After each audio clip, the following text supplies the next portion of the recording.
The Sixth War in Iraq.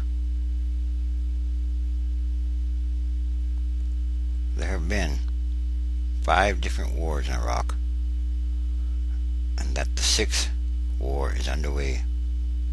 America's supposed exit strategy.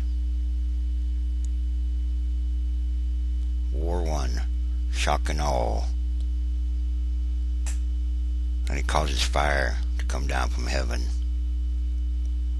The first war was a ferocious 21-day drive to Baghdad. It was the left hook as U.S. troops crossed the border in Kuwait, swerved into Baghdad, and seized the airport. U.S. troops pushed into the center of Baghdad, and Saddam's government simply was no more. War 2, nation building. For a year, Iraqis waited while the new U.S. administration in Baghdad tried to rebuild Iraq society, purging Saddam's Ba'ath Party and dissolving the army. It was a peaceful time, but it was disastrously mismanaged. The United States Army, or military, had proved it knew how to destroy Iraq's army and government, but clearly had no good ideas how to replace it.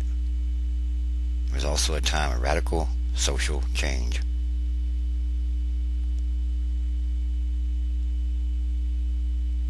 The second war, the War of Nation Building, was peaceful, but the ground was set for conflict.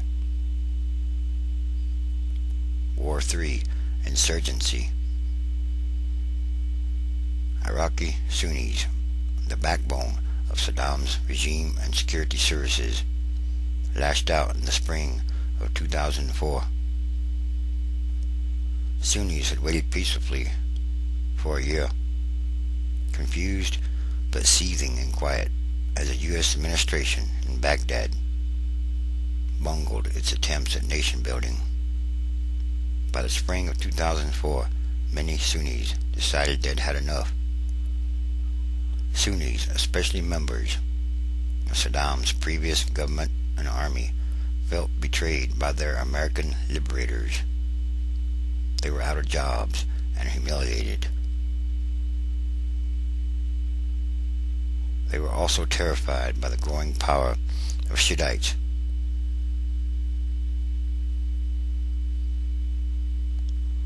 War 4, Civil War. After 2 years of abuse from Sunni radicals, Iraqi Shiites started to fight back.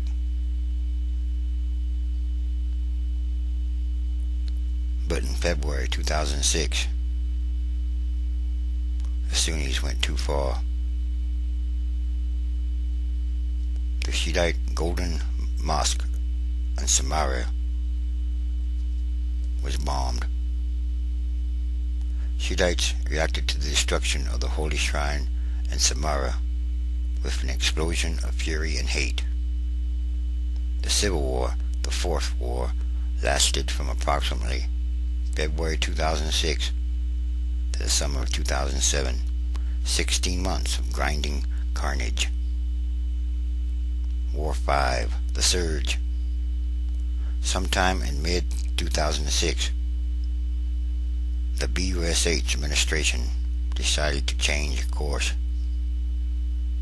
Despite public assurances from the White House that the war was going well, and attacks on journalists who claimed otherwise, the president and several of his military and political advisors came to the conclusion that more troops were needed,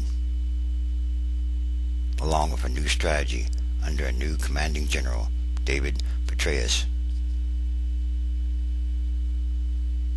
In February 2007, the general took command in Iraq and implemented what came to be known as the Surge. Reinforced with 30,000 extra troops, the general pushed soldiers off big bases on the outskirts of Baghdad and positioned them with Iraqi troops in police stations, abandoned buildings, and even shopping malls. It was a fundamental change. The general also started to pay and arm Sunni tribal leaders to fight with the Americans. Yes, if you give them all a check, well, they'll be on your side, of course. The deal was simple. Fight with U.S. forces against Al-Qaeda, and in exchange, the United States would provide money, power, and most importantly, supposedly, the respect Sunnis felt had been denied.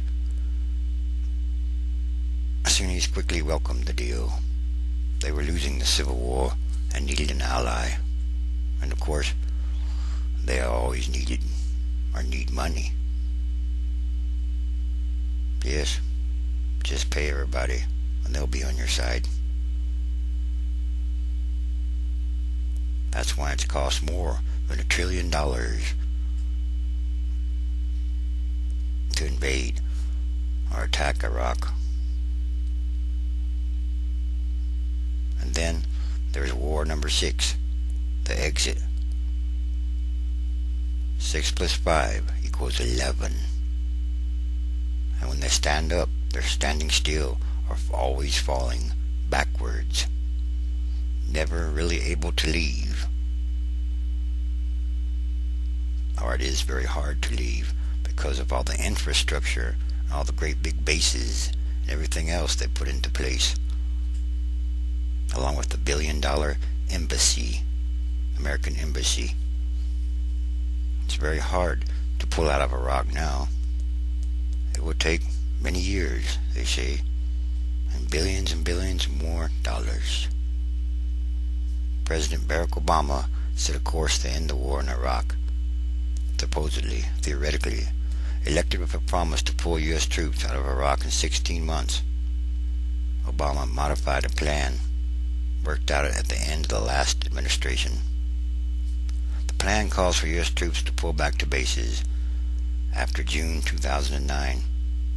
U.S. troops are then to remain in Iraq to safeguard Iraqi elections in December 2009 and the seating of a new government. After there is a new government in place, expected in the winter or spring of 2010, some U.S. troops can start to leave.